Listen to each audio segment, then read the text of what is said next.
गुरुग्राम में triple murder से मचा हड़कंप। सुबह सुबह कहां गुरुग्राम में 3 लोगों को बड़ी बेरहमी से मौत के घाट उतार दिया गया। जिस समय आप चैन की नींद ले रहे थे, उस समय 3 लोगों को मौत की नींद सुला दिया गया। दिखाएंगे आपको आगे कि कहां बेखौफ बदमाशों ने दिया है इस दहशत को अंजाम।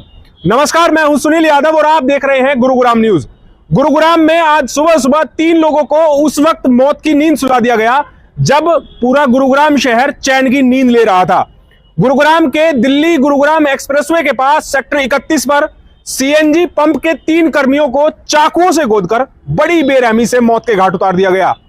ये तीनों कर्मी यहां जब पेट्रोल पंप पर मौजूद थे तो रात तकरीबन 2:30 बजे के आसपास यहां पर कोई शख्स आया, हमलावर आए और उन्होंने तीनों को चाकू से गोद दिया। इन तीनों कर्मियों में से एक घायल कर्मी जब यहां से भागने लगा तो वो भागता भागता पास के ही पेट्रोल पंप पर पहुंच गया, जहां वो घायल अवस्था में गिर गया। उसके बाद पेट्रोल पंप कर्मियों ने जब पुलिस को सूचना दी तो पुलिस मौके पर पहुंची और पुलिस ने मौके पर पहुंचकर देखा कि सीएनजी पंप का जो मैनेजर रूम है उसके अंदर 2 लोगों के शव और पड़े हुए हैं। इन तीनों हत्याओं को देखकर गुरुग्राम पुलिस के भी होश फाख्ता हो गए। इसीलिए गुरुग्राम पुलिस के बड़े बड़े अधिकारी, यहां तक कि गुरुग्राम की नई पुलिस कमिश्नर कला रामचंद्रन भी अपने आला अधिकारियों के साथ मौके पर पहुंच गई और तकरीबन 2 घंटे तक गुरुग्राम की पुलिस कमिश्नर मौके पर ही रही और खुद तफ्तीश की निगरानी करती रही। इस पूरे हत्याकांड को देखते हुए तमाम गुरुग्राम की क्राइम ब्रांच, कई पुलिस थानों की पुलिस यहां पर पहुंची और जांच में जुट गई कि आखिरकार इन 3 हत्याओं के पीछे कौन है। लेकिन कहीं ना कहीं पुलिस के सुरक्षा व्यवस्था पर इसलिए सवाल उठ रहे हैं क्योंकि पिछले 3 दिनों में गुरुग्राम में बड़ी बड़ी वारदातें हुई हैं, लेकिन पुलिस किसी भी आरोपी को पकड़ने में नाकाम साबित हो रही है। शुक्रवार को गुरुग्राम के खोड़ गांव में 2 सगे भाइयों को दिन दहाड़े गोलियों से भूनकर मौत के घाट उतार दिया गया।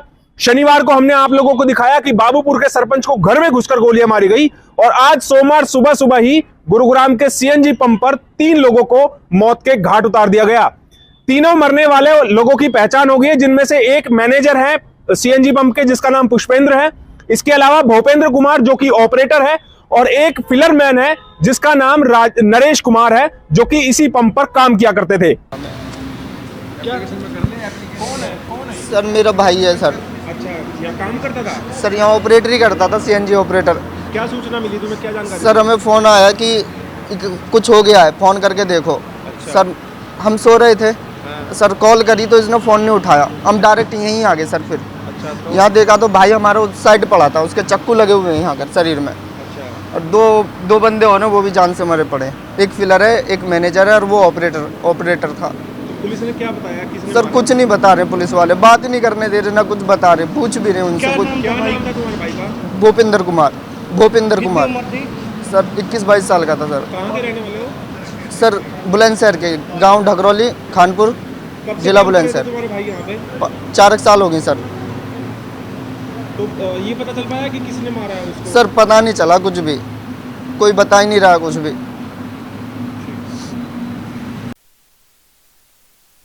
महेश कुमार। महेश, क्या इंफॉर्मेशन आई तुम्हारे पास? मेरे पास में फ़ोन आ रहा था कि तुम पंप पे जल्दी आ रहा, तो एक में तो 3 मर्डर हो गए। मैं मजाक समझ भाग गया था, मेरा भाई मार दिया। क्या नाम था भाई का? नरेश कुमार। नरेश कुमार। कहाँ के रहने वाले? अलीगढ़। डिस्ट्रिक्ट अलीगढ़ के, गांव कुमरोड पड़ता है। उम्र मेरे भाई की 21 साल। क्या करते थे? फीलिंग करते थे, फीलिंग करते हैं भाई। तो बताया पुलिस ने किसने मार दिया, कैसे कि किसी ने भी कुछ नहीं बताया, कि पता नहीं लगा क्या। और घर में कौन कौन है? मेरे घर में मेरा भाई, उसके 2 बच्चे हैं, उसकी शादी हो चुकी है, छोटे छोटे बच्चे। इसके 2 बच्चे भी हैं। जिस तरह से इस सनसनीखेज वारदात को अंजाम दिया गया है उससे कहीं ना कहीं सवाल जरूर खड़े हो गए हैं गुरुग्राम पुलिस की कार्यशैली पर, क्योंकि जहां पर यह वारदात हुई है जिस सीएनजी पंप पर, वहां पर एक ढाबा भी है जिस ढाबे पर लगातार पुलिसकर्मी भी यहां पर गश्त करते रहते हैं, क्योंकि अक्सर इस इलाके में इस तरह की वारदातें हाईवे पे जब हो जाती हैं, कोई सड़क हादसा हो जाए या किसी अन्य तरह की वारदात हो जाए, इसलिए पुलिस गश्त भी करती है। लेकिन बावजूद उसके पुलिस की निगाह इन बदमाशों पर नहीं पड़ी और कुछ देर पहले ही यहां से निकली पुलिस गश्त की गाड़ी को चकमा देकर हमलावरों ने इस सनसनीखेज वारदात को अंजाम दे दिया।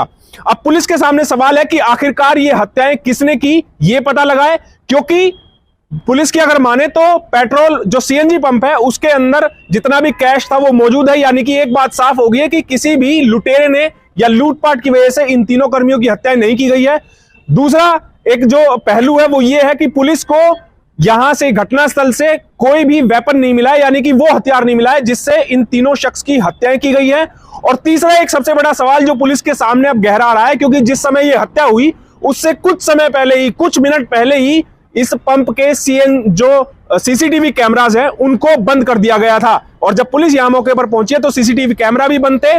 इसीलिए पुलिस को हत्या की फुटेज इससे नहीं मिली है। इसलिए पुलिस के सामने अब कड़ी चुनौती बदमाशों ने पेश कर दी है। सर, सीएनजी पंप पर 3 लोगों की हत्या का मामला है, क्या है पूरा मामला, क्या सूचना मिली थी? सूचना मिली थी कि एक 7 वाले पंप पे कोई लड़का आके गिरा है, उस पर पुलिस मौके पे पहुंची थी और यहाँ आने पे ये पाया है कि एक सीएनजी पंप है और उसके साथ एक पंप और है नॉर्मल, और 2 डेड बॉडी भी हमें सीएनजी पंप पे मिली हैं। और जो तीसरा लड़का है वो भी यहीं काम करता था, वो इंजरी होने की वजह से भाग के वहाँ गया था और उसकी भी डेथ। कौन हो गए सर? क्या कुछ पहचान हो गई? ये तीनों इसी पंप पे काम करने वाले लड़के हैं, सीएनजी पे ही, और एक मैनेजर है, एक ऑपरेटर है, एक फिलर है। क्या कुछ लूट की आशंका? प्राइमा फेसी तो हमने चेक किया है और जो मालिक ने बताया है कि कैश कोई नहीं गया है, तो हम बाकी सब एंगल से इस पर देख रहे हैं। सर, जो वेपन है वो मिल पाया है सर मौके से? अभी जांच चल रही है, अभी इंस्पेक्शन चल रही है, सीसीटीवी कैमरास कुछ वो चेक कर रहे हैं। ठीक है sir, thank you. Gurugram police lakh दावे कर ले कि गुरुग्राम के शहरवासियों को सुरक्षित रखेंगे और अपराधों पर लगाम लगाएंगे, लेकिन लगातार बढ़ती इस तरह की घटनाएं, इस तरह की वारदातें पुलिस की कार्यशैली पर सवाल खड़े कर रही है। और एक चिन्ह यह भी लगाया जा रहा है कि आखिरकार गुरुग्राम वासियों की सुरक्षा किनके हाथ है। इस खबर के बारे में आप हमें अपनी राय कमेंट करके जरूर दीजिएगा। साथ ही साथ आप इस खबर को शेयर जरूर कीजिएगा ताकि सभी लोगों तक सही जानकारी सही समय पर पहुंच पाए। नमस्कार।